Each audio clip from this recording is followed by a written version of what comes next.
ओम ज्ञानतिमिरान्धस्य ज्ञानञ्जनशलाकया चक्षुरुन्मीलितं येन तस्मै श्रीगुरवे नमः। नमो विष्णुपादाय कृष्णपृष्ठाय भूतले श्रीमते भक्तिवेदान्त स्वामिनिधि नामिने। नमस्ते सारस्वती देवे गौरवाणी प्रचारिणे निर्विशेषा शून्यवादी पाश्चात्य देश तारिणे। नमो महावदन्याय कृष्ण प्रेम प्रदायते कृष्णाय कृष्ण चैतन्य नामने गौरतुसे नमः।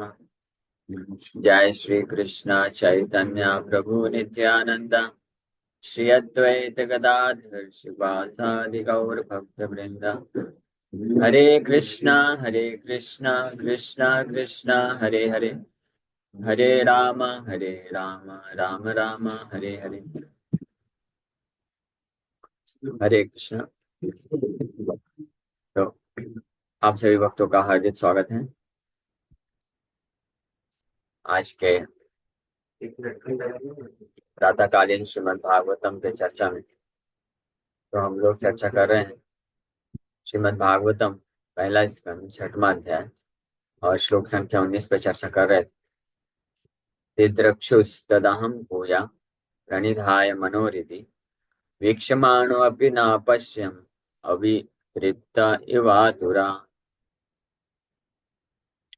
So I desire to see again that transcendental form of the Lord, but despite my attempts to concentrate upon the heart with eagerness to view the form again, I could not see him anymore, and thus dissatisfied, I was very much aggrieved. तो दिद्रक्षुष तदहम भूया, वापस से नारद मुनि बैठ के जब भगवान का चिंतन कर रहे थे तो प्रामाणिक तरीके से जब किए तो अनर्थ नष्ट हो गया और उनके हृदय में भाव उत्पन्न हुआ और वो भगवान का दर्शन साक्षात्कार प्राप्त कर पाए। दर्शन का अर्थ होता है साक्षात्कार, भगवत साक्षात्कार प्राप्त हुआ। और उस अवस्था में फिर कुछ समय बाद भगवान वापस से अप्रकट हो गए। तो फिर से उनका तीव्रता से इच्छा हुआ मैं भगवान को देखना चाहता हूँ। प्रणिधाय मनो हृदि वीक्षमानो अपि न पश्यम अवितृप्ता इवातुरा। I could not see him anymore and thus dissatisfied I was very much aggrieved. अवितृप्ता इवातुरा। तो भगवान को वापस से दर्शन करने की लालसा उत्पन्न हुई और उनको न देख पाने के कारण तृप्ति महसूस नहीं हो रही। अवितृप्ता, अवितृप्ता मतलब विदाउट बीइंग सेटिस्फाइड, संतुष्टि मिल रही। तो ऐसा ये भगवान के प्रेमा भक्ति या भाव भक्ति में जो भक्त प्रकृति करते हैं उनका ये लक्षण यहाँ पे बताया गया। हम कितनी मात्रा में वास्तविक रूप में भगवान के शुद्ध भक्ति मार्ग में प्रगति कर रहे हैं, इसका लक्षण एक है कि अवितृप्त एंड इवातुरा, तृप्त महसूस नहीं करता। अगर किसी को डेली 16 माला जप करके तृप्ति महसूस हो रही है, यहाँ बड़ा अच्छा लग रहा है प्रभु जी, आज तो बहुत अच्छा हो गया, तो इसका मतलब वो भक्ति में भी प्रॉपर तरीके से प्रोग्रेस नहीं कर रहा है। और अगर कोई किसी को ऐसा महसूस होता है कि आज तो हमने 2 घंटे सेवा कर लिया भगवान का, तो इसका मतलब कि अभी ये अच्छी बात है। अच्छा महसूस होना ठीक है, माया के प्रभाव से मुक्त होते हैं, वो एक अलग चीज है। लेकिन अवितृप्त महसूस होना मतलब कि वास्तविक रूप में वो शुद्ध भक्ति मार्ग में एडवांसमेंट कर रहा है, प्रगति कर रहा है। जो प्रगति करता है उसके उस भक्त के लक्षण होते हैं ऐसे बताए गए कि अगर वो 32 माला भी कर लेगा, 64 राउंड भी कर लेगा, 100 माला भी कर लेगा, उसको लगेगा कि नहीं नहीं और किया जा सकता है। अगर आपको ये महसूस हो हृदय में कि भगवान का और सेवा किया जा सकता था और नाम जप किया जा सकता है और भगवान का जो है अलग अलग प्रकार से सेवा में लग सकते हैं, तो समझना चाहिए कि हम भगवान की शुद्ध भक्ति मार्ग, भाव भक्ति मार्ग की तरफ प्रगति कर रहे हैं। और अगर हमको लगे कि यस आई एम सेटिस्फाइड, संतुष्ट हो गए, तो वो भी अच्छी बात है, लेकिन वो वास्तव में हमको और फर्दर प्रोग्रेस करने के लिए, प्रगति करने के लिए ज्यादा मदद नहीं कर पाएगा। इसीलिए बोला जाता है जैसे उदाहरण के लिए जो बिजनेसमैन होते हैं, व्यवसायत्मिका बुद्धि, ये परफेक्ट एग्जाम्पल है। भक्त, ये दो एग्जाम्पल शास्त्र में बहुत अच्छे तरीके से दिए जाते हैं। एक भक्त को जो भाव भक्ति के स्तर पे होता है उसको तुलना किया जाता है एक बिजनेसमैन से। भगवान कृष्ण गीता में बोलते हैं व्यवसायत्मिका बुद्धि होती है उसकी। और दूसरा तुलना किया जाता है ऐसा पुरुष या स्त्री जिसका किसी अन्य पुरुष या स्त्री के साथ आसक्ति है, अटैचमेंट डेवलप हो गया। तो कोई पैरामोर जिसको बोलते हैं। तो ये उदाहरण दो बहुत ही सुटेबल एग्जाम्पल्स हैं जो शास्त्रों में दिए गए हैं, जिससे हम समझ सकते हैं कि कितनी मात्रा में भगवान की भक्ति में आगे बढ़ रहे हैं। तो जिस प्रकार से जो व्यवसायी होता है, बिजनेसमैन होता है, वो कभी संतुष्ट नहीं होता है। वो 5 लाख, 10 लाख, 50 लाख, 50 करोड़ भी कमा लेगा, तब भी उसको संतुष्टि नहीं मिलती है। उसके और हृदय में इच्छा बनती जाती है कि और मैं कर सकता हूँ, और इन्वेस्ट करूंगा। 5 लाख रुपए इन्वेस्ट करके 5 करोड़ कमा लेगा। उसके बाद लगेगा अगर 5 लाख में 5 करोड़ कमाया तो 5 करोड़ में तो फिर 5 अरब कमा सकता हूँ। तो 5 करोड़ में पूरा पालन पोषण हो जाएगा, कोई कमी नहीं है। कोई 5 करोड़ रुपए साल का कमा रहा है बिजनेस करके, तो अब उसको क्या टेंशन है। लेकिन फिर भी उसके हृदय में लालसा रहती है कि और अभी मेरा 2 ही फैक्ट्री चल रहा है, अभी 2 से 10 बनाना है, 10 से 20 बनाना है। अभी मेरे पास केवल 50 एम्प्लॉयज हैं, 50 से 500 एम्प्लॉयज बनाना है। इस प्रकार से वो तत्पर होता जाता है। इसको बोलते हैं ग्रीड, लोभ, लालच। और यही चीज जो भक्ति मार्ग में होता है, इसी लालच या लोभ को लौल्यम बोलते हैं। लौल्यम, या यहाँ इस श्लोक में जो दिदृक्षुस बोला गया है, तो हमने पिछले 2 दिन में इस पे विस्तार से चर्चा किया था कि ये दिदृक्षुस या लौल्यम कहाँ से प्राप्त होता है। ये बहुत अलग अलग प्रकार के धर्म के कार्य, तपस्या या पूजा विधि विधान को पालन करने से प्राप्त नहीं होता है। वो तो official way of execution of religious ritual हो गया, धर्म का आचरण ऑफिशियल तरीके से करने का जैसा हो गया। लेकिन ये प्राप्त होता है ऐसे भक्तों का संग करने से जिनके पास वो लौल्यम होता है, लालच होता है। जैसे बिजनेस मैन जो होते हैं, तो वो उनको अन्य जो बिजनेसमैन होते हैं उनको देख करके, उनसे प्रेरणा ले करके वो जो होते हैं प्रेरणा प्राप्त करते हैं। उनका लालच और बढ़ जाता है, लोभ और बढ़ जाता है, और पैसे कमाने का, और पैसे कमाने का। उसी प्रकार से भक्तों के संग में रहने से, और कैसे भक्तों के संग में रहने से, ऐसे भक्तों के संग में रहने से जिनके खुद के हृदय में ये तीव्र इच्छा है भगवान का और सेवा करने का और नाम जप करने का, तो उस संग में, संग के प्रभाव से ये चीज हो जाती है। जैसे जो व्यक्ति, जैसे स्टूडेंट्स होते हैं, तो स्टूडेंट्स जब तक घर में रहते हैं तो गलत आदतों में नहीं पड़ते हैं। लेकिन जैसे ही बाहर निकलते हैं, कॉलेज में ऐसे गलत संगति में आते हैं, जो लोग की शराब पीते हैं, सिगरेट पीते हैं, जुआ खेलते हैं, तो उनके संगति में आने से फिर धीरे धीरे उसको भी प्रेरणा मिलने लगती है। यहाँ चलो एक एक एक हम भी लगा लेते हैं पैक, क्या जाता है। तो जैसे एक संघ में, क्योंकि संघ का प्रभाव ही है, अगर सब लोग मान लो 20 मित्र हैं उसके, और उसमें से 10, 12, 15 लोग भी शराब पी रहे हैं, तो निश्चित रूप में जो कभी जीवन में शराब नहीं पिया उसको भी एक अंदर से लोभ उत्पन्न होने लग जाएगा कि चलो मैं भी एक बार ट्राई करता हूँ। और वो भी इस प्रकार से पीने लग जाता है, और फिर एक समय पे, कुछ समय बाद एक बहुत ही फर्स्ट क्लास शराबी बन जाता है, और अन्य लोगों को भी शराब पीने के लिए लत लगा सकता है, हाँ, प्रेरित कर सकता है। इतना प्रभावशाली होता है।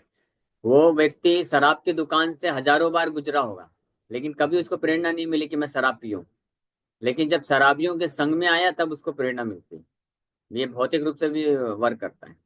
हाँ, इसी प्रकार से इसलिए शास्त्र में बताया गया है कि योषित संग से ज्यादा भयानक होता है योषित संगी का संग करना। One who is attached to women, he is more dangerous than women itself. इसीलिए उसका संग का वर्ज, उस ऐसे दुस्संग, ततो दुस्संग उत्सृज्य साधु सज्जेत बुद्धिमान, संत एवास्य छिन्दन्ति मनोव्यासंगम युक्त भी। इसलिए बैड एसोसिएशन, जो गलत संगति है, उसको त्याग करने के लिए बोला गया। कोई भी व्यक्ति निश्चित रूप में कभी भी माया को बहुत ही कमजोर करके नहीं आंकना चाहिए। कई बार कुछ भक्तों को ये क्या बोलते हैं, ओवर कॉन्फिडेंस हो जाता है। वो सोचते हैं कि हम तो बस अपने काम के लिए ये फलाना फलाना व्यक्ति से संग कर रहे हैं, ये शराबी है, 4 नियम तोड़ता है। वो भक्त को लगता है कि मुझे तो सब मालूम है, मैं नहीं फंसूंगा। लेकिन अगर आप उसके साथ संगति में रहेंगे तो ऑटोमेटिकली कुछ समय बाद प्रेरणा मिलने लग जाएगी, क्योंकि वो जो टेंडेंसी है वो ऑलरेडी हृदय में विद्यमान है। लेकिन भक्तों के संग में रहने के कारण, भक्ति करने के कारण, वो जो टेंडेंसी था।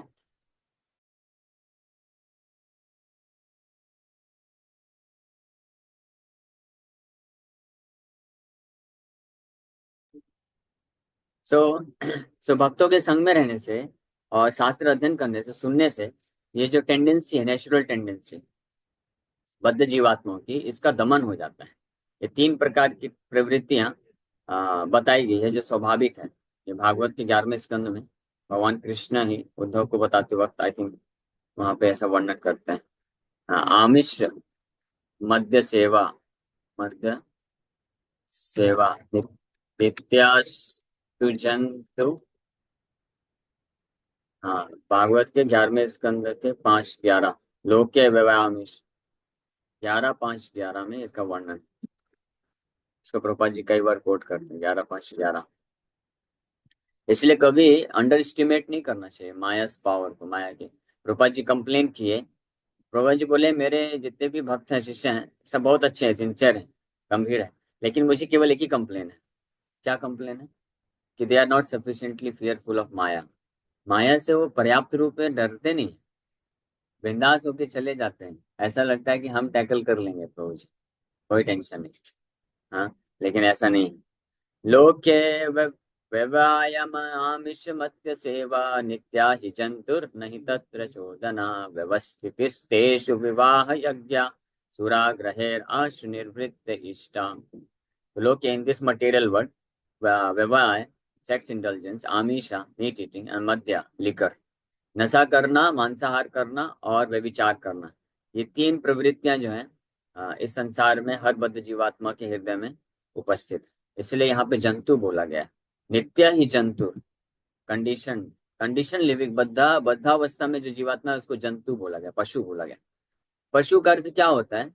कि he is force to act, उसके ऊपर शोषण किया जाता है। ये तीन गुण, प्रकृति के तीन गुण कंडीशनिंग करके बद्ध जीवात्मा के हृदय में, विशेष रूप से ये जो रजोगुण तमोगुण है, रजोगुण तमोगुण के प्रभाव से हर जीवात्मा ये तीन प्रकार के पाप करने के लिए उसको स्वतः प्रेरणा मिलती है, वो स्वतः आकर्षित हो जाता है ये तीन चीज करने के लिए। इसलिए ये बहुत जरूरी है कि जब तक हम शुद्ध अवस्था में नहीं पहुंचते, शुद्ध नहीं हो जाते पूर्ण रूप से, तो हमको ऐसे संगति को, ऐसे स्थान को त्याग कर देना चाहिए जहां पे जाने से, जिनकी संगति प्राप्त करने से ये तीन कार्य करने के लिए प्रेरणा मिल जाए।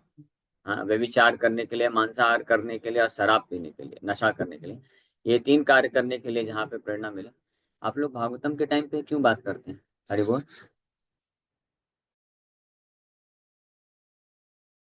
थोड़ी समस्या है, आधा घंटा भी हम सुन नहीं सकते हैं, तो फिर क्या माया संगति, तो भूल जाएगी। सामने बैठ के अगर आप सुन नहीं सकते, जो भी बातचीत करना है पहले करिए ना, या भागवतम के बाद करिए। अगर कुछ लेट होगा, आधा घंटा लेट होगा तो चलेगा ना। हाँ, क्या इम्पोर्टेंट है? आधा घंटा कुछ लेट हो जाना वो इम्पोर्टेंट है कुछ, या फिर हम ऐसे ही संसार में, माया में फंसे रहे? इम्पॉसिबल है। अगर कोई भागवतम को ध्यान से नहीं सुनेगा तो बहुत मुश्किल है। नष्ट प्रायेषु अभद्रेषु नित्यम भागवत सेवया। भागवत सेवया का अर्थ क्या होता है बताइए? हाँ, अगर हम नहीं सुनते हैं तो भागवत अवहेलना हो जाती है, दोनों भागवत के प्रति अवहेलना होती है। जो भागवत, ठीक है, अभी मैं तो भागवत नहीं हूँ, मैं उदाहरण बता रहा हूँ। कल को कोई वैष्णव, आप मंदिर में जाते हैं, किसी अन्य वैष्णव से सुनते हैं कथा, तो वो वैष्णव जो भागवत कह रहा है वो भी भागवत है, वैष्णव है, भागवत मतलब वैष्णव, और जो बोल रहा है वो भी भागवत ग्रंथ है, तो दोनों भागवत के प्रति अपराध होता है। और इसलिए फिर हम जो है, इस अपराध के कारण नाम अपराध में फंसे रहते हैं और तत्व को नहीं समझ पाएंगे। भागवत सेवा करने से हम भागवत को अच्छे तरीके से समझ सकते हैं। भागवत सेवा मतलब, वैष्णव सेवा मतलब वैष्णव को सुनना। कितनी बार ये बताया गया? वैष्णव सेवा मतलब बस ये नहीं होता है कि वैष्णव का हार फूल माला पहना दीजिए, गुणगान कर दीजिए और जो फैसिलिटी है सब प्रदान कर दीजिए, वो तो चाहिए नहीं उसको। जो असली वैष्णव, उसको ये सब चाहिए ही नहीं। थोड़ी ना हाल फूल माना चाहिए, नाम नेम फेम ये सब नहीं चाहिए, ये सब टेम्परेरी है, ये क्या करेंगे? बल्कि असली वैष्णव तो ये सबसे भागता है, ये जंजाल है। बंधन का कारण बनता है। तो इसलिए असली वैष्णव जो होते हैं वो क्या चाहते हैं? वो चाहते हैं कि जब वो लोक कल्याण के लिए भागवत की शिक्षा देते हैं तो लोग ध्यान से सुने। दैट्स वेरी इंपॉर्टेंट, वो महत्वपूर्ण है। वो नहीं करेंगे तो फिर हम फंसे रह जाएंगे। ये सबसे इतना महत्वपूर्ण चीज चल रहा है तो उसको सुनना चाहिए ना। हम लोग माया में नहीं फंसते क्या? लगता है ना कई बार कि हाँ प्रभु जी अभी तो माया मेरा कुछ नहीं बिगाड़, माया में है, तब भी लगता है कि माया कुछ नहीं बिगाड़ सकती। अगर थोड़ा माया से मुक्त होंगे तो सोचिए कितना अहंकार आ जाएगा। आएगा कि नहीं आएगा?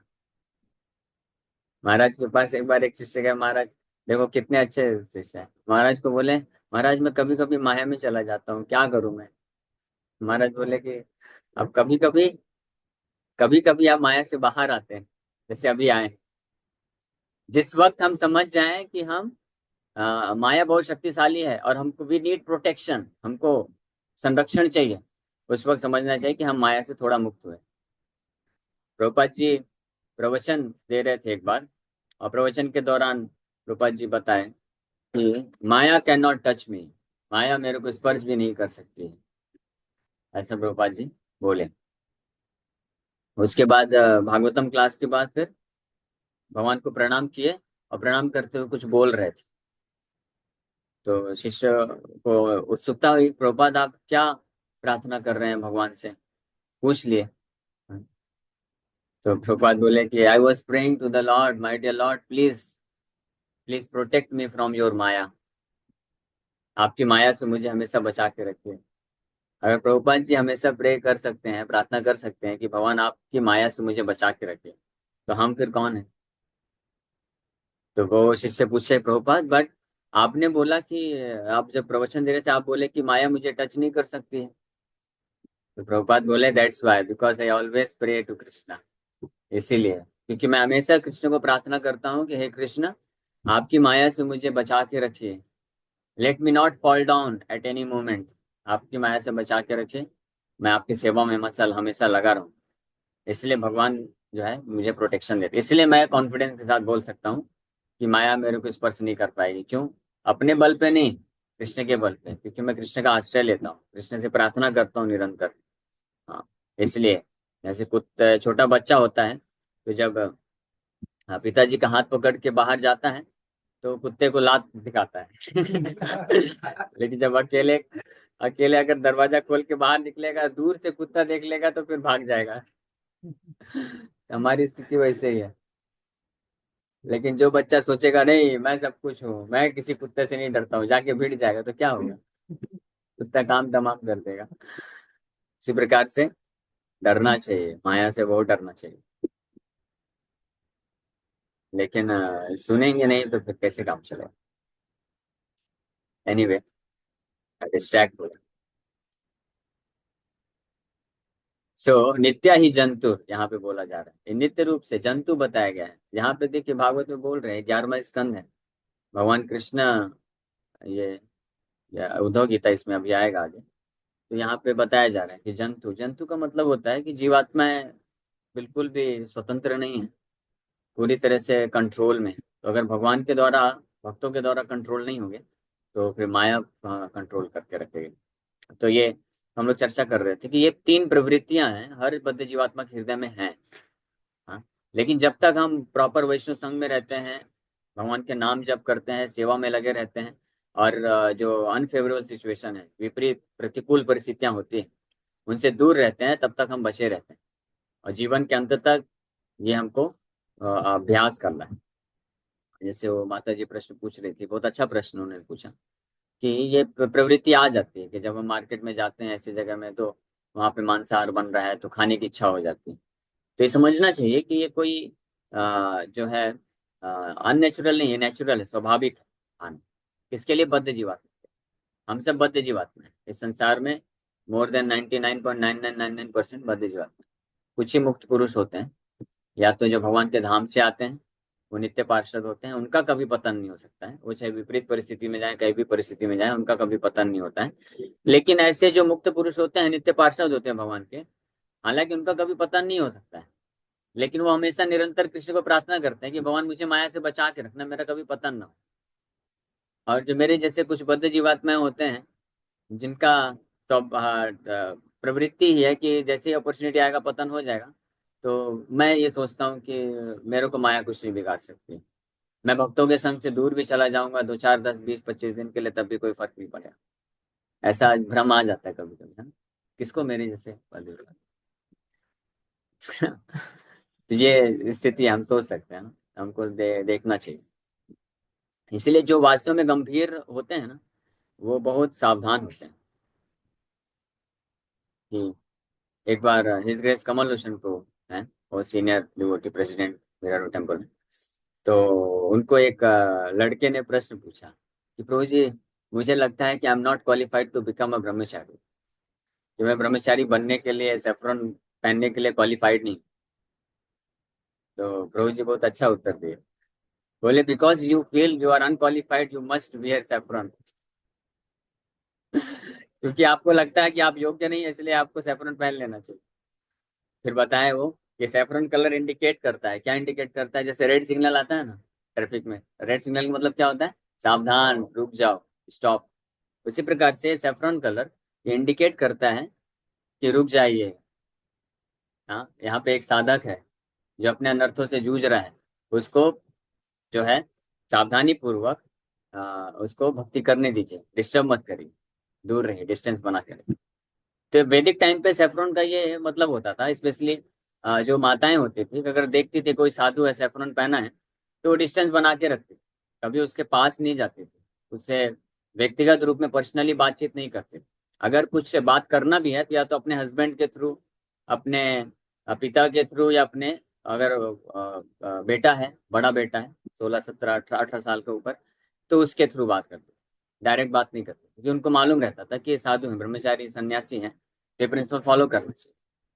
लेकिन आज के समय में ऐसा सब नहीं होता है, उल्टा हो जाता है कई बार, लोग ज्यादा, एनीवे जो भी है। तो ये शिक्षा भी एक्चुअली देनी देनी चाहिए। जो माता जी हैं, सीनियर माता जी हैं, उनको ये शिक्षा सिखाना चाहिए। क्योंकि अभी एजुकेशन सिस्टम इतना करप्ट हो गया है कि लोग केयर नहीं करते हैं। साधु ब्रह्मचारी हैं, साधु हैं, अब ट्रैवल भी करते हैं। तो पहले के समय में माताएं साइड हो जाती, लेकिन आज के समय में कुछ से कोई फर्क ही नहीं पड़ता। तो हमको बताना पड़ता है, देखिए हम ब्रह्मचारी हैं, तो ये नियम होते हैं ब्रह्मचारी के। एनीवे, तो कहने का मतलब ये है कि जो फील करता है कि हम योग्य नहीं हैं, और हमारा पतन हो सकता है माया में, तो वो फिर भक्त बड़े गंभीर हो जाते हैं कि ऐसी परिस्थिति को अवॉइड करता है। किसी को मांसाहार या शराब पीने का टेंडेंसी है, तो उनको ऐसे संग से फिर दूर रहना चाहिए, ऐसी जगह पे नहीं जाना चाहिए जहाँ पे ये सब प्रवृत्तियां बढ़ सकती हैं, अवॉइड करना चाहिए, तब हम बचे रह सकते हैं। सो तो इस श्लोक में ये बताया जा रहा है कि ये प्रवृत्ति, हम लोग खैर ये चर्चा कर रहे थे, अवितृप्त युवातुरा। तो भक्ति मार्ग में अगर भक्ति करते वक्त जो भी हम सेवा करते हैं, नाम जप करते हैं, तो अगर हमको डिससेटिस्फेक्शन महसूस हो रहा है, असंतुष्टि का भाव आ रहा है, हाँ, तो इसका मतलब हम भक्ति प्रकृति कर रहे हैं। हाँ, तो यस, मैं ये एग्जांपल दे रहा था कि भौतिक जगत में इसलिए कंपेयर किया गया है। जो व्यवसायी होते हैं, बिजनेसमैन होते हैं, उनका हमेशा ये लालसा बना रहता है, लालच बना रहता है कि और मैं पैसे कमा सकूं, और मैं पैसे कमा सकूं। वो एक क्षण को भी गंवाना नहीं चाहते हैं, एक रुपए भी जो है वो जो बचाना नहीं चाहते हैं, इन्वेस्ट करना चाहते हैं कि ज्यादा से ज्यादा सब कुछ इन्वेस्ट कर दो। हाँ। उसी प्रकार से जो आध्यात्मिक मार्ग में प्रकृति करने वाले प्रकृतिशील जो भक्त होते हैं, उसके लक्षण बताए गए हैं कि वो हर क्षण अव्यर्थ कालत्वम, एक क्षण को भी कृष्ण के अतिरिक्त जो है वो व्यर्थ गंवाना नहीं चाहते। अगर कोई समय, कुछ समय भी कृष्ण के अलावा अगर इंगेज हो गया, चला गया, तो उनके हृदय में बहुत पेन महसूस होता है कि इतना समय व्यर्थ चला गया, इससे अच्छा तो मैं बैठ के भजन कर लेता। इसलिए जब हम, मान लीजिए कभी बैठे 2 4 व्यक्तियों के साथ और प्रजल्प हो रहा है, अननेसेसरी टाइम वेस्ट हो रहा है, तो अगर आपको अच्छा लग रहा है प्रजल्प करने में, हाँ मजा आ रहा है, बढ़िया बात है, पॉलिटिशियन के बारे में, स्पोर्ट्स के बारे में, ये सब चर्चाएं करने में, और फैमिली सर्कल में बैठेंगे तो फैमिली की इधर उधर की बातें करने में अगर अच्छा लग रहा है, इसका मतलब हमारी भक्ति की स्थिति अभी डामाडोल चल रही है, अच्छी नहीं चल रही है, गंभीर होना चाहिए। और अगर आप भौतिक परिकल्पना में जाते हैं और आपको लगता है कि कब यहाँ से फ्री हो, कितना समय, 1 घंटा बीत गया, बताओ 1 घंटे में तो हम 10 माला 8 माला जप कर लिए होते हैं, और ये इधर प्रजल्प में फंस गया, फालतू समय व्यर्थ चला गया। अगर ऐसा फील हो रहा है तो इसका मतलब हम भक्ति में प्रगति कर रहे हैं, आगे बढ़ रहे हैं। तो जब ये फील होगा तब ऐसा भक्त जो है वो योजना बनाएगा, वो प्रयास करेगा कि मैं अपना समय को इधर उधर व्यर्थ में ना गवाऊं, और उसको यूटिलाइज करूं भगवान के सेवा में, भगवान के नाम जप करने में। तो ये लक्षण बताया। तो व्यवसायत्मिका बुद्धि एक ही कुरुनंद, इसलिए व्यवसायत्मिका बुद्धि रखने वाले भक्तों का ये लक्षण बताया कि उनका गोल फिक्स होता है। एक ही कुरुनंदन, व्हाट इज दैट? एक वन पॉइंटेड अटेंशन। उनका अटेंशन होता है कृष्ण के चरण कमल का स्मरण सतत चलता रहे। कृष्ण की प्रेमा भक्ति की तरफ मुझे आगे बढ़ना है। कृष्ण के प्रति आसक्ति विकसित करने के जो उपाय हैं, कार्य हैं, साधन है, उसको मैं ज्यादा से ज्यादा कर सकूं। इसको बोलते हैं व्यवसायत्मिका बुद्धि, एक नंदन। वहीं दूसरी ओर जो बहुशाखा ही अव्यवसायी नाम भोग ऐश्वर्य प्रसक्ता नाम तया परहत चेतसाम व्यवसायत्मिका बुद्धि समाधो न विधीयते। किन लोगों का ये business intelligence, one pointed attention to attain Krishna lotus feet only, ये नहीं विकसित हो सकता है जो भोग ऐश्वर्य प्रसक्ता नाम, those who are too much. प्रसक्ता नाम मतलब बहुत ज्यादा मात्रा में। थोड़ा बहुत आसक्ति तो सबको रहेगी जब तक भौतिक संसार में, जब तक पूरी तरह शुद्ध नहीं हो जाते हैं, तो भोग और ऐश्वर्य के प्रति कुछ आसक्ति बनी रहेगी। सो वो गड़बड़ नहीं करता है। लेकिन अगर बहुत ज्यादा है, इतना ज्यादा इस हद तक है कि सुबह शाम उठते बैठते खाते सोते वही चीज चल रहा है दिमाग में कि नहीं मुझे ये प्राप्त करना, मुझे ये प्राप्त करना, मुझे ये प्राप्त करना है। तो अगर ये चीज चलता है किसी के दिमाग में तो फिर बहुत डिफिकल्ट है। समाधो न विधीयते, व्यवसायत्मिका बुद्धि समाधो न विधीयते, वो उसका फिर जो है व्यवसायत्मिका बुद्धि विकसित नहीं हो सकता है। और फिर भक्ति में प्रगति बहुत ही जो है स्लो हो जाता है, मतलब स्लो नहीं, हो ही नहीं पाता है।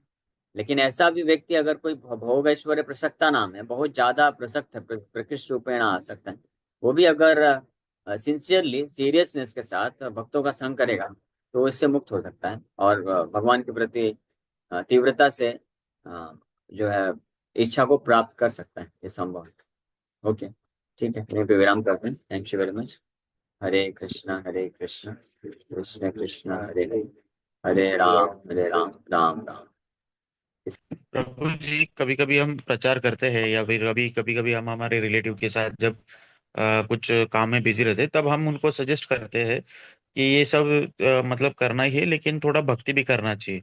तो उस टाइम है ना, वो ऐसा रिप्लाई देते हैं कि अभी हमारा कमाने का समय है तो हम अभी कमाएंगे, और जैसे थोड़ा सा लगा है कि अभी पैसा बन जाएगा तो फिर हम तो भक्ति चालू समझाइए करेंगे। कि हम कहाँ मना कर रहे हैं, हम भी तो बोल रहे हैं आप कमाइए, लेकिन क्या कमाइए? हम आपको अच्छा धन कमाने के लिए बोल रहे हैं। आप अभी क्या कमा रहे हैं, प्रेम से समझाइएगा। मैं थोड़ा अभी भागवत में चर्चा कर रहा हूँ तो मैं थोड़ा स्ट्रांगली बोलता हूँ, लेकिन जब पर्सनली बात करता हूँ भक्तों से तो मैं प्रेम से बोलता हूँ। बट आप प्रेम से बताइए, उनको बोलिए आप क्या कमा रहे हैं। आप पाप कमा रहे हैं, दुख कमा रहे हैं, एंग्जाइटी कमा रहे हैं, स्ट्रेस कमा रहे हैं, यही कमा रहे हैं ना। तो हम आपको सजेस्ट कर रहे हैं कि आप सुख कमाइए, असली धन कमाइए। तो जब आप भक्ति करेंगे तो आप वास्तव में सुख कमाएंगे, पुण्य कमाएंगे। ये कमाना जरूरी है ना। आप इस संसार में धन कितना भी कमा लें, लेकिन वो धन के माध्यम से वास्तव में हम क्या कमा रहे हैं, तो जो बुद्धिमान होगा ना समझ जाएगा कि धन के साथ मैं वास्तव में कमा क्या रहा हूँ। मैं पाप कमा रहा हूँ और कुछ नहीं कमा रहा हूँ, और वो पाप मेरे को आगे चल करके फंसाने वाला है। तो इसलिए हम आपको सजेस्ट कर रहे हैं कि आप कुछ पुण्य भी कमाइए। पाप बस कमाएंगे तो फिर क्या हाल होगा सोचिए। ये भागवत में दिया हुआ है। अवंतीपुर के ब्राह्मण वाला जो कथा आता है उसमें अवंतीपुर खुद बताते हैं, अवंतीपुर के ब्राह्मण बोलते हैं कि धन के साथ ये 16 प्रकार के डिफेक्ट आते हैं। अभी समय नहीं तो मैं आपको खोल के दिखा देता। उसमें स्पष्ट लिखा हुआ है और बिल्कुल सत्य है। आज कलयुग के समय में वो जो भागवत, क्योंकि भागवत का एक एक श्लोक सत्य है, आप देख सकते हैं। जो जो भी व्यक्ति धन कमाता है जितनी ज्यादा मात्रा में, ये 16 प्रकार के जो है कष्ट और 16 प्रकार के डिफेक्ट उसके साथ उसको कमाना पड़ता है, फॉलो करते हैं। जिसमें ये सारी चीजें आ जाती हैं, एंग्जाइटी है, भय है, और चोरी है, और पाप है, और दुश्मनी है। कई दुश्मन बन जाते हैं, ईर्ष्यालु लोग पैदा हो जाते हैं, और अनर्थ है, लालच, ये सब और बढ़ता जाता है। ये सारी चीजें इसमें मेंशन की। चार नियम तोड़ने वाले जो अपॉर्चुनिटीज हैं ये कमाता है वो। ज्यादा धन कमाएगा तो क्या होगा? धन को इस्तेमाल करना पड़ेगा ना फिर, तो क्या करेगा वो? फिर वही चार नियम तोड़ने के लिए प्रेरणा मिलेगी उसको, तो पाप ही कमाएगा इस प्रकार से। तो प्रेम से उनको समझाइए, थोड़ा बुद्धि खुलेगा लोग तो जान पाएंगे। समाज को दिखाना चाहिए कि देखो समाज में आप बोल रहे हैं हमको धन कमाना, धन कमाना, हमारे पास समय नहीं है। तो जिन लोगों ने इतना धन कमाया, करोड़ों रुपए कमा रहे हैं, वो क्या कर रहे हैं? हाँ, वो भ्रष्ट हो रहे हैं। उनके वंश में आने वाले उनके बच्चे, वो खुद भी निश्चित रूप में पाप कर्म में लगेंगे ही लगेंगे। ये संभावना ही नहीं, बच ही नहीं सकता कोई। क्योंकि आज जो हम लोग चर्चा कर रहे थे, नित्यास्तु जंतु, हर जीवात्मा का ये स्वाभाविक टेंडेंसी है 3 प्रकार के पाप करने का। तो जब अपॉर्चुनिटी मिलेगा, पैसा है मतलब अपॉर्चुनिटी है, तो जैसे ही पैसा रहेगा, अपॉर्चुनिटी है, तो निश्चित रूप में फंसेगा ही फंसेगा, पाप करेगा ही करेगा। तो फायदा हुआ कि नुकसान हुआ ज्यादा धन कमाने का? नुकसान ही है प्रभु जी इसमें। हाँ, तो उनको समाज के उदाहरण देकर के समझाइए, उनको बोलिए ये पाप है, इसके लिए आपको नरक में जाना पड़ेगा, और कष्ट, बहुत कष्ट भोगना पड़ेगा। तो हम आपको मना नहीं कर रहे धन कमाने से, आप कमाइए, लेकिन उतना कमाइए जितना जरूरत है, और बाकी समय भगवान की सेवा में लगाइए। और फिर भी आपको बहुत धन कमाने का तीव्र इच्छा है, बना हुआ है, तो कमाइए और कृष्ण को दे दीजिए सब, खुद मत रखिए। खुद रखेंगे तो धन को आप संभाल नहीं पाएंगे। धन क्या? लक्ष्मी है। लक्ष्मी कृष्ण की अर्धांगिनी है। तो अगर आप लक्ष्मी को भोग करना चाहेंगे तो रावण के जैसा हाल हो जाएगा। इसलिए आप अगर हनुमान बन करके लक्ष्मी को ले जा करके, सीता को लेकर राम को देंगे, तो आप भी सुखी रहेंगे, और भगवान भी आपसे पूरी तरह संतुष्ट हो जाएंगे। तो ये कार्य किया जा सकता है। हरे कृष्ण प्रभु जी। प्रभु जी और एक प्रश्न था, यदि टाइम है तो पूछ सकता हो क्या? हाँ, और भी भक्त लोग हैं, तो नेक्स्ट क्लास में आप पूछ लीजिएगा। यस, श्यामा माता जी। ओके। हरे कृष्णा प्रभु जी, पंचांग प्रणाम। प्रभु जी, किस तरीके की प्रेयर हमें करनी चाहिए भगवान से? मतलब कोई पर्टिकुलर बहुत श्लोका है? सिंपल, बहुत सिंपल। वैसे बहुत सारी प्रार्थना है। मुकुंद माला स्त्रोत के जो प्रार्थना है आप याद कर लीजिए, बड़े बहुत बहुत बहुत अद्भुत प्रार्थना है। मैं तो जब भी खाली समय मिलता है तो वही रिसाइट करता रहता हूँ। प्रभुपाद जी लिखते हैं, our simply our prayer should be to the supreme lord. भगवान से हमको केवल ये प्रार्थना करना चाहिए कि भगवान, आप मेरे हृदय में परमात्मा के रूप में हैं। आप कृपा करके, मैं चाहता हूँ कि आप मेरे को ऐसा परिस्थिति में रखिए, हमेशा ऐसा बुद्धि दीजिए कि मैं आपके चरण कमल को कभी भूल ना पाऊँ। Let me always remember your lotus feet, let me always remember your holy name, let me always remember your personality. ये दिस इज द बेस्ट प्रार्थना। हाँ, इसी चीज को मुकुंद माला स्त्रोत में कुलशेखर महाराज बड़े अद्भुत तरीके से, बाकी हर चीज रिजेक्ट करते हुए, ना हम वंदे तव चरणयोर द्वंद्वम मद्वंद हेतु कुंभी पाकम गुरुमपि हरे नारकम नापने तुम रम्या रामा मृदु तनुलता नंदने ना पिरंतुम भावे भावे हृदय भवने भावजेयम भवंतुम। ये बहुत सुंदर प्रार्थना है, तो श्लोकों को रिसाइट करेंगे। और नहीं तो कुछ नहीं आता तो श्लोक रिसाइट करने की भी जरूरत नहीं है, you just simply pray to Krishna. Okay. Yes, समय हो गया है वैसे, तो नेक्स्ट क्लास में बाकी क्वेश्चन लेंगे। हरे कृष्ण।